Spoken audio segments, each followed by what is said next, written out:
Chez La Fontaine, comme chez son inspirateur Ésope, l'univers est peuplé d'animaux qui réfléchissent et qui parlent. Il y a les animaux qui flattent, comme le corbeau, la grenouille est vaniteuse, les moutons suivent, les goupilles sont mues par une ruse cynique, la cigale est dispendieuse, la fourmi parcimonieuse, le bœuf est sage et le cheval est prétentieux. Pour attirer notre attention sur les vertus de la patience et de la longue vue contre les préjugés, une fable fabuleuse de La Fontaine nous enseigne l'art nécessaire de considérer le temps. Cette fable, c'est celle du lion et du rat. Vous vous souvenez? Il y a un lion, roi des animaux, métaphore du pouvoir, de l'autorité, de la force absolue. Il y a un lion et puis il y a un minuscule rat qu'épargne le lion.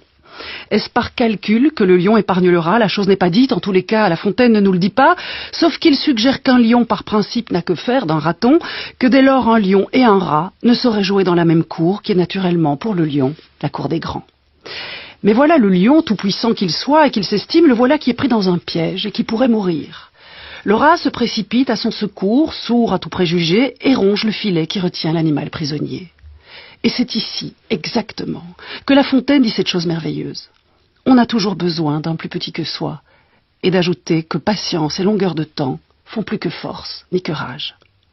C'est comme s'il nous rappelait La Fontaine que le petit et le grand n'existaient que l'un par l'autre, que leur salut réside dans leur complémentaire coexistence et qu'aussi il était sage de toujours porter son regard au loin, d'anticiper et d'être juste, et juste capable d'attendre, et peu importe la longueur du temps.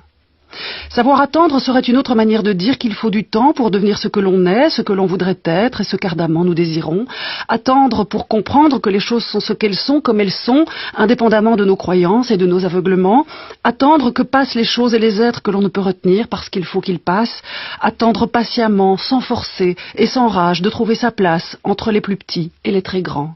Attendre pour reconnaître au fil du temps qui sont les autres, qui sont ceux qui nous aident, qui nous aiment et que nous aimons vraiment, et à quel moment peut-être, ils nous ont sauvé la vie.